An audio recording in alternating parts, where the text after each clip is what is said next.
The polls have been closed for more than 24 hours, but we still do not have a clear winner tonight in the hotly contested race for the 12th Congressional District. Thanks for staying up with us tonight at 11. I'm Mark Taylor. I'm Colleen Marshall. Right now, Tuesday's special election between Republican Troy Balderson and Democrat Danny O'Connor still too close to call. More than 8,000 provisional and absentee ballots still need to be counted, and there's a late addition in votes from several precincts. All of it further tightening that race. Now, the Green Party candidate in that race has many people on social media seeing red, some going as far as to blame Joe Manchik for Troy Balderson's presumed win, while others say even with all those outstanding votes left to count, it's unlikely those votes will end up making a difference. NBC4's Tyler Beckham spoke to the candidate himself for his take. Tyler? Mark, and we asked viewers on Facebook, we wanted to know what you think about this blame game and whether Joe Manchik affected the outcome. And we saw a mix of comments. First, from Tom Fisher, he said Green Party needs to get out of politics. They only end up hurting the outcome with little chance to win. Again, according to him, in his words, Robert Seymour, the problem isn't a third-party candidate. The problem is the two main parties have a lock on power, and they know it and use it to their advantage. Let's skip ahead here. And finally, we have Mike Lindquist, who said some people prefer to choose something other than Coke or Pepsi. Well, Mike's the kind of voter Joe Manchik says he hopes to get again this November. Is the interview going already? Yep. Oh, it's still going? Where's the microphone? Oh, I've got it on. I'll have what he's having. Quirky to some, tenacious to others, unknown to most until now. Joe Manchik has a message for the haters. Do you think you cost Danny O'Connor the election? No, Danny O'Connor cost Danny O'Connor the election. Troy Balderson cost him the election, too. And the buzz this Green Party candidate is causing is bitter. There's been a lot of nasty stuff coming in. There's been death threats. It's been crazy today. It really has. Although his platform includes things like health care for all, prison reform, alternatives to fossil fuels, and yes, legalizing pot.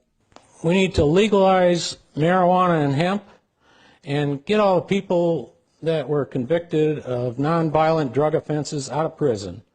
We need to put a stop to that. The little bit of press he's gotten has mostly focused on his offbeat personality, or whether he's the reason for Republican Troy Balderson's presumed victory over Democrat Danny O'Connor in Ohio's closely watched and too close to officially called just yet 12th District congressional race. I don't want to claim that anyone who voted for the Green candidate would have automatically been one of our voters. But Ohio Democratic Party Chair David Pepper says it's unlikely Manchik's 1,100 or so votes would have been a game changer. I don't think it's necessarily right to assume they all would have voted for Danny O'Connor either way, but I do think the reminder from this is every vote counts. And despite the browbeating, blame, and backlash, Joe Manchik says he's not going away. I'm going to be on the ballot again in November.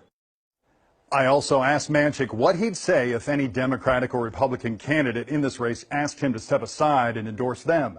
His response, Colleen, quote, I'd say get lost. All right, thanks so much, Tyler. Danny O'Connor got back to work today himself, introducing himself to customers in a Clintonville coffee shop. Regardless of the final outcome of the special election, the O'Connor campaign believes it now has the momentum heading toward the November rematch. We got the best poll that we could ever have in the world last night, and it shows that this thing is neck and neck, and we just got to keep sprinting for 3 months. And, you know, when it's an all-out sprint and you give us 3 more months, I like our chances. O'Connor says he plans to just keep talking to voters about kitchen table issues like health care costs, economic opportunities, and saving for retirement. Despite thousands of votes that still need to be counted tonight, Republican Troy Balderson already celebrating. The state senator tells us he knew this was going to be a close race. He credits his grassroots efforts along with the campaign, along with the President Trump's endorsement this past weekend for his assumed victory. He called to congratulate me, and I was very thankful that he did that. And you know, it's pretty neat to have a president of the United States call you and tell you congratulations.